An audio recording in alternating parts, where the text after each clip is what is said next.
Mi foco, y principalmente si estamos aprendiendo a entrenar y aprender a alcanzar cierta intensidad, va a ser entonces la intensidad.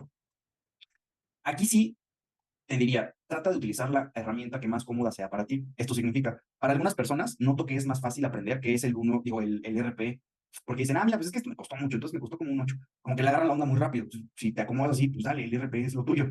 Otros se acomodan un poquito más con el RR. Utiliza la que más fácil se te haga entender y aplicar a tu entrenamiento. Entonces, ya de ahí lo que tenemos que hacer es buscar un esfuerzo en cada serie que tú estés realizando, ¿sí? Tenemos que ir por partes, porque ese esfuerzo es complejo de alcanzar. Yo les diría, y de hecho hace rato hablaban un poquito de fibras musculares, y lo hablamos en el taller, si alguno de ustedes estuvo ahí, seguramente se acordará. Pero si yo les pongo esta pregunta aquí escrita, ¿qué me dirían ustedes? A ver, si mi objetivo es la hipertrofia, entonces, ¿qué tipo de fibras debo estimular? Hace rato decían tipo 1, contracción lenta, tipo 2, contracción rápida, o tipo 2A, como las que hay varias clasificaciones. Pero, ¿cuáles les interesan entonces? Si yo les pongo esa pregunta, ¿ustedes qué me dicen? La respuesta está en la imagen que está en la diapositiva.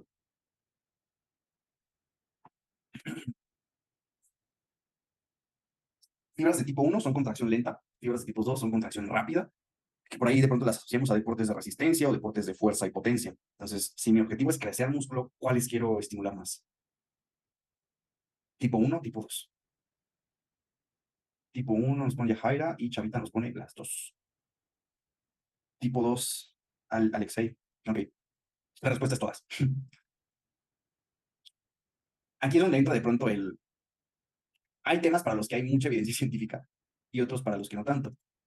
Este es uno de ellos en los que no hay tantísima información. Sí hay, obviamente, pero la conclusión más actual que tenemos es que no existe evidencia científica suficiente o contundente para decir que el tipo de fibra va a determinar el tipo de entrenamiento.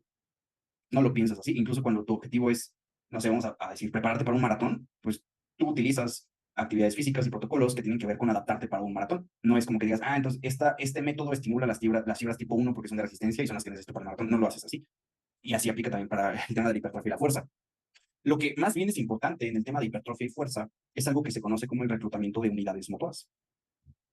Es aquí donde yo te diría, no te tienes que aprender todos los términos, ¿sí? Principalmente si los escuchas por primera vez. Solo me interesa que sepas que existen y que son el por qué buscamos que la intensidad sea nuestra principal o nuestro principal foco de atención en el entrenamiento. Se llama así por si lo quieres buscar y te lo explico un poco más. No quiero que lo memorices, no me interesa eso. Solo que sepas que está ahí.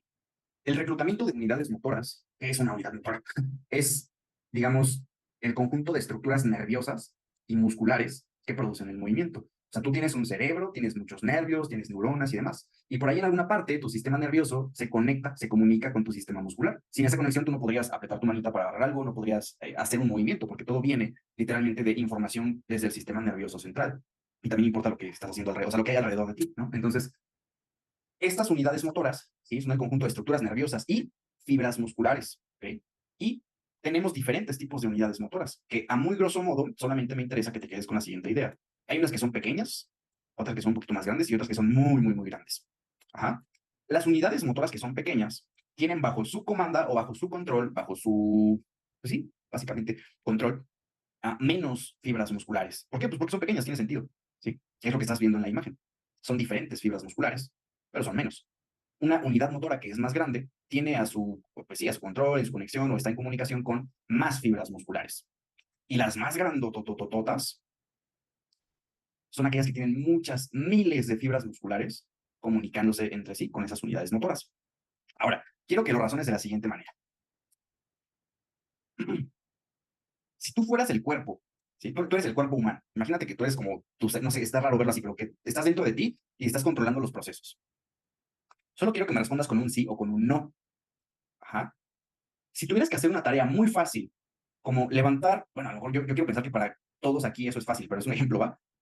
Levantar una mancuerna de medio kilo para hacer 3 repeticiones de curl de bíceps, ¿sí? 3 repeticiones de curl de bíceps con medio kilo, solo sí o no.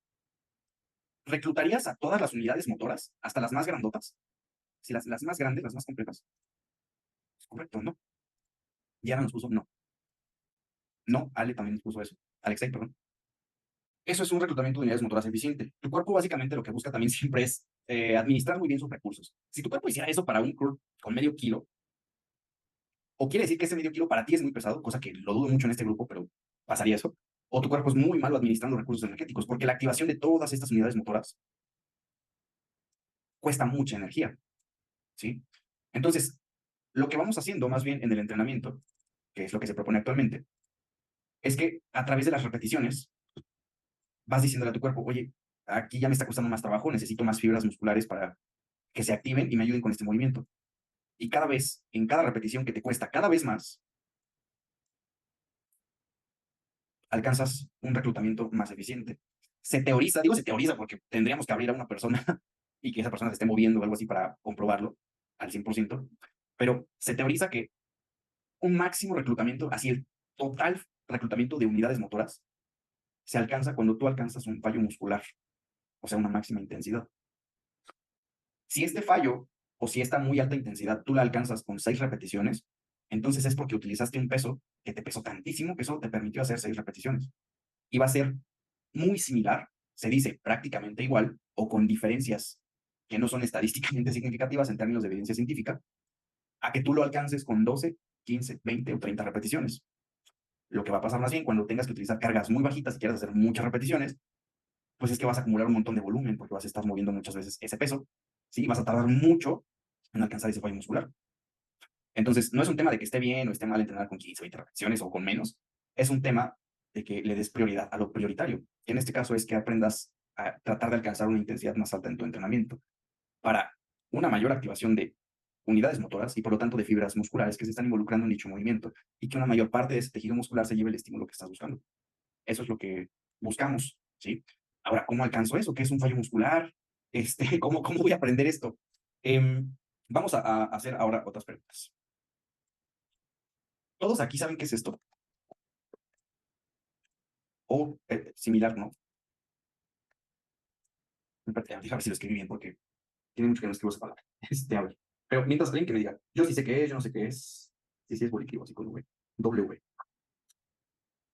Yo sí, yo no, no sé. Ay, con alguien que me diga que no. No, ahí está bien. Para saber qué es esto, tenemos que entender que nosotros lo que hacemos es asignarnos una tarea, ¿no? Tu tarea es hacer sentadilla, o tu tarea es hacer desplantes, o tu tarea es hacer peso muerto. Ajá, entonces lo que buscas es alcanzar la máxima intensidad en esa tarea. Dicha tarea, como todos son ejercicios, cada uno, todos los ejercicios tienen una fase concéntrica y una fase excéntrica, ¿correcto? Lo voy a escribir.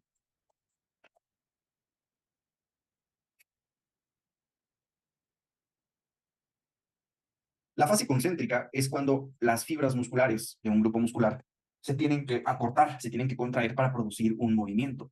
La fase excéntrica es cuando las fibras musculares de ese grupo muscular se están alargando o relajando o estirando, ¿sí? En el mismo movimiento, pero en dirección opuesta. Entonces, cada movimiento, pues tienes que ver dónde está la fase concéntrica. Vamos a hacer varios ejemplos de ensayo, ¿sí? A ver, solo con las palabras arriba o abajo. La fase concéntrica de una sentadilla. ¿Cuál es? ¿Cuando vas para arriba o cuando vas para abajo? Sí, respondió muy rápido. A ver, exacto. Ok, eso es porque quiero que noten algo. No, arriba es cuando vas para arriba. La concéntrica es cuando vas para arriba. ¿Por qué? Porque aquí anotaron algo y que es interesante. Pero tienes que tomar en cuenta los grupos musculares que son agonistas, o sea, los que están participando más o los que, vamos a decir, los grupos para los que son ese ejercicio, para los que es, perdón, ese ejercicio. O sea, la sentadilla para qué es principalmente? Para cuádriceps y glúteos, ¿no? Bueno, los glúteos también participan bastante. Entonces, esos grupos musculares son los que se están contrayendo cuando vas hacia arriba, porque tienes que apretar para subir. Lo mismo, por ejemplo, en un peso muerto. Y eso quiero que lo notes, porque no va a ser lo mismo en todos los ejercicios. Normalmente eso coincide con que sean resistencias de tipo gravitatoria o que el movimiento vaya arriba abajo, ¿sí? Gravitatoria, pues es que la gravedad es quien te jala, ¿no? El peso siempre te está jalando hacia abajo, entonces tú tienes que producir esfuerzo para vencer esa resistencia, o sea, subir. Por eso en todos sus ejercicios con peso libre siempre va a ser así, la concéntrica es hacia arriba, la excéntrica es hacia abajo. De momento no se me ocurre uno en el que sea al revés, creo que no lo hay, no recuerdo uno, pero de forma general es esa. Ajá. Podría cambiar de que sea, por ejemplo, atrás, adelante, si estás trabajando en una polea o en una máquina, pero eso ya depende. Lo que tienes que hacer es simplemente analizar qué movimiento, bueno, mejor dicho, perdón, qué músculo está trabajando en tu ejercicio y cuál es la fase concéntrica. Vamos a preguntar otro ejemplo. A ver, ok, en un jalón en polea, ¿sí? Que tú jalas la barra al pecho y luego la barra te jala para arriba. ¿Cuál es la fase concéntrica? Es un ejercicio para la espalda, un jalón en polea. ¿Arriba o abajo? Cuando vas para arriba, cuando vas para abajo, ¿cuál es la fase concéntrica? Exacto, cuando vas para abajo, cuando jalas la barra hacia el pecho. Eso es una concéntrica, exacto. Ya le dieron, ya le entendieron. Entonces, es difícil definir un fallo porque no hay un consenso, pero lo que utilizamos es una comparativa, o referencia, mejor dicho, de que el fallo es cuando, por eso se llama concéntrico, es cuando ya no podemos realizar una repetición más en su fase concéntrica. Esto quiere decir que si tú continúas haciendo esas sentadillas, va a llegar un punto en el que ya no subes. Entonces ya no estás completando la fase concéntrica. A lo mejor subiste un cachito, pero te regresaste. Subiste a la mitad, pero te regresaste. Ajá. Ya no la completaste. Ese sería tu RIFS 1-0, o tu fallo concéntrico. Ahora, me gustaría que lo razonen también de la siguiente forma.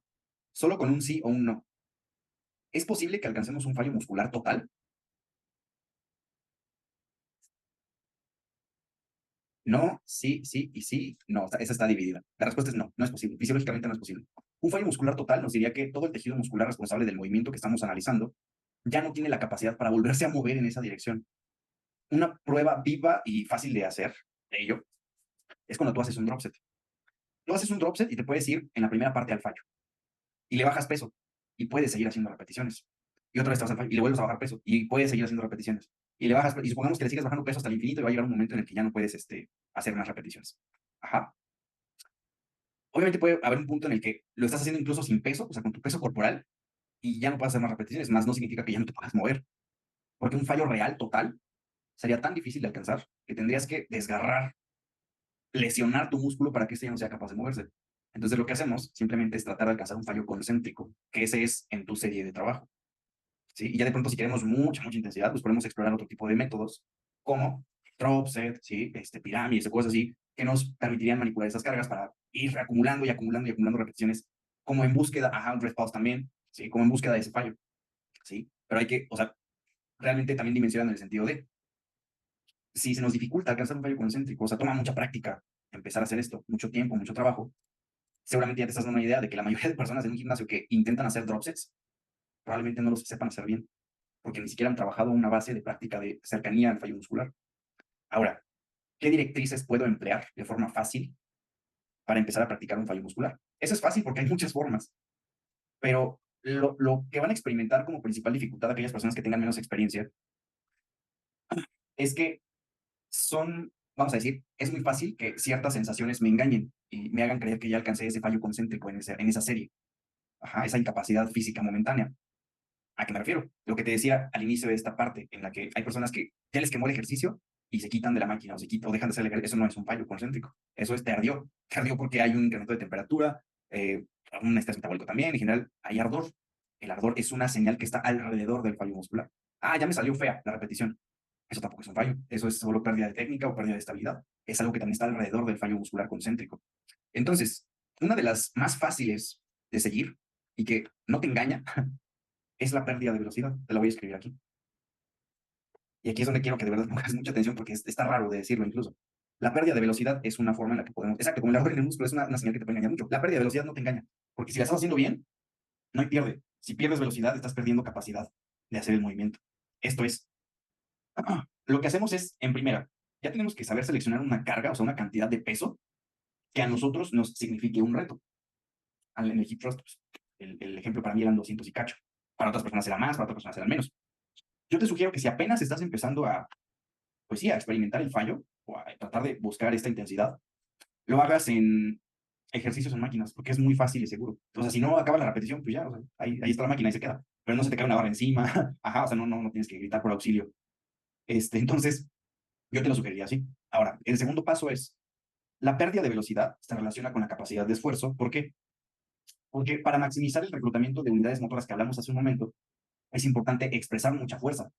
Y por ahí seguro te acuerdas de una ley en la secundaria, la prepa, no sé, que decía fuerza es igual a masa por aceleración, donde sabemos que mayor velocidad tiene que ver con mayor expresión de fuerza.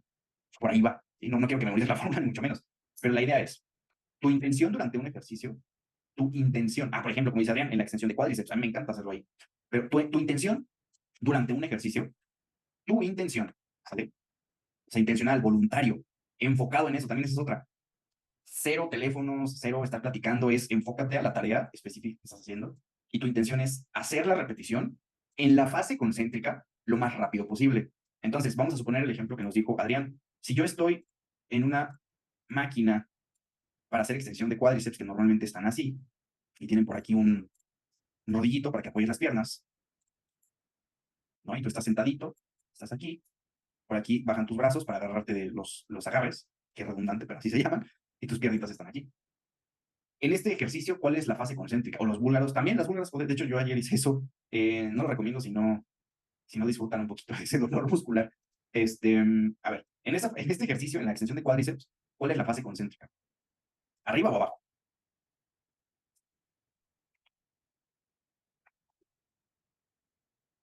Ujú. Exactamente, hacia arriba. Entonces, tu intención, tu atención, tiene que estar en subir esas piernas a la máxima velocidad posible. Como si tu intención fuera sacar volando este rodillito hacia el techo, así, pum, disparado, ¿sí? Y entonces lo vas a poder hacer relativamente rápido, porque va a depender. Si tu peso es mucho, si le pusiste todas las plaquitas a la máquina, probablemente no saques tantas, ¿sí? Si le pusiste poco, pues, te va a costar nada. Entonces tiene que ser algo adecuado. ¿Adecuado para qué? No sé, ahí te toca escoger a ti 6, 8, 10, 12, 15 repeticiones, las que tú tengas que hacer. Yo te diría que entre menos repeticiones mejor, porque también es más engañoso a más repeticiones. O sea, cuesta más trabajo ponerle esa atención. Yo creo que 6 a 8 repeticiones, 6 a 10 es más que perfecto para practicarlo. Ya de ahí, haz lo que quieras, ¿no? Ya vemos después la asignación de repeticiones. Pero a lo que voy es a lo siguiente. Esas repeticiones concéntricas se van a ver muy rápidas al inicio y conforme tú vas haciendo otra y otra y otra, supongamos que son 6, esa sexta se tiene que ver súper lenta, pero no es lenta porque tú eres lento o porque ya no quieras. Por eso te digo que tienes que estar muy concentrado. Es lenta porque ya no puedes hacerla más rápido. Esa es tu velocidad máxima intencional posible. La concéntrica, digo, la excéntrica, por otro lado, o sea, cuando vas para abajo, sería controlada. O sea, que no te jale, porque la máquina, pues cuando tú no le pones fuerza, te va a jalar hacia abajo, ¿no? O sea, se van a caer tus piernitas. Entonces, la controlas. Y al principio la vas a poder controlar bastante. Pero cada vez le va a ser más fácil a la máquina bajarte, porque cada vez puedes poner menos resistencia en esa fase excéntrica. Hasta este punto, todo claro. Queda como bien definido el proceso o algo hay un detalle que les genere ruido y no, no me quedo otra vez. Súper. Todo eso sí va perfecto. Ahora, ¿es la única forma? No, hay muchas formas de hacer un fallo, pero esa es muy fácil. Es de las más sencillas de entender. Entonces, en este ejercicio, por ejemplo, ustedes que ya lo han hecho, vamos a dibujar otras flechas. Quiero que me digan en qué parte sienten que les cuesta mucho hacer el movimiento. Cuando van iniciando, cuando van a la mitad o cuando están con las piernas completamente extendidas, con las rodillas extendidas.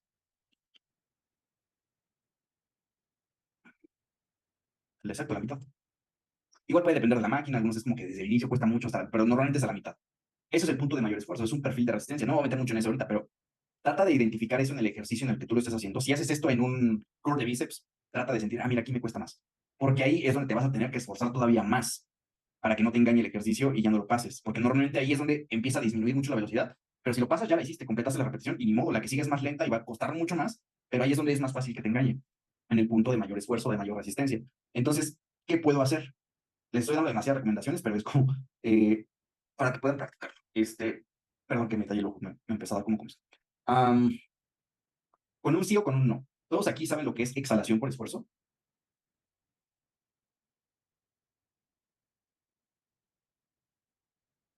Va, esa sí me la esperaba, porque no es tan común que se enseñe en cursos o en asesorías de entrenamiento. Entonces es más normalito.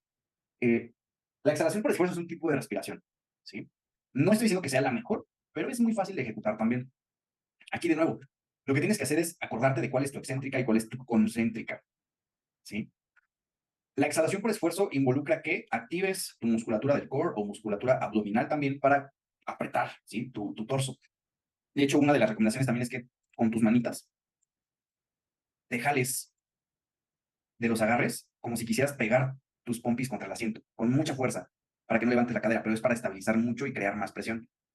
Entonces, fíjate, es un movimiento muy complejo, a pesar de que es una máquina que mueve solo las piernas, es difícil. Ahora, ¿cómo es la respiración?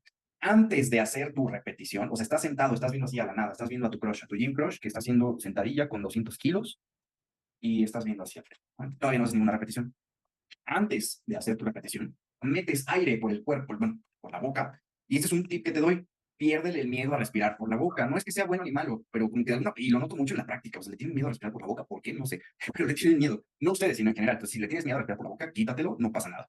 ¿Por qué? Porque si yo quiero llenar todos o sea, mis pulmones, ¿sí? Mi diafragma con aire a través de la nariz, quiero que cuentes cuántos segundos me va a tardar. Ahí voy. 0 y ya. Me costó demasiado, fueron varios segundos. Me tardé demasiado. ¿Voy a hacer eso en cada repetición? Por supuesto que no. Puedo respirar por nariz y boca o solo boca. La que tú quieras, la que esté más cómodo. Entonces, por boca, mira qué tan rápido es. ¿Por qué? Porque es mucho más grande. Y ya está. ¿Sí? Entonces, paso uno, tengo que meter mucho aire. Una expansión diafragmática. ¿Ok? Ahora, o expansión intraabdominal, también lo puedes encontrar así.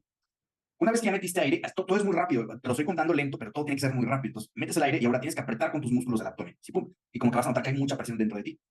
En ese momento en el que tú ya apretaste, Dios, qué horror de sonido. En ese momento en el que ya tomaste aire y apretaste con tu abdomen, vas a notar que tienes mucha potencia para salir en esa repetición hacia arriba. ¿Ok? La exhalación por esfuerzo es que cuando vas subiendo en esa concéntrica, vas sacando el aire de poco a poco, como si fueras un globito que se está desinflando. ¿Por qué no lo sacas de rápido? Como, algo, ¿por qué? Porque perderías la presión, perderías estabilidad, no, no quieres eso. Entonces, lo que haces es tomar ese aire y lo vas sacando poquito, como entre los dientes, como... Y no solo es a través de los dientes, sino que también vas apretando cada vez más tu abdomen como para, como si quisieras obligar a ese aire a salir. Y en la boca no lo dejas salir. Ahí hay mucha presión, pero se va liberando. Y acábate cuando tus rodillas están completamente extendidas. Lo que vas a notar si nunca lo has hecho, incluso puedes hacer el experimento, hazlo sin respiración y con respiración.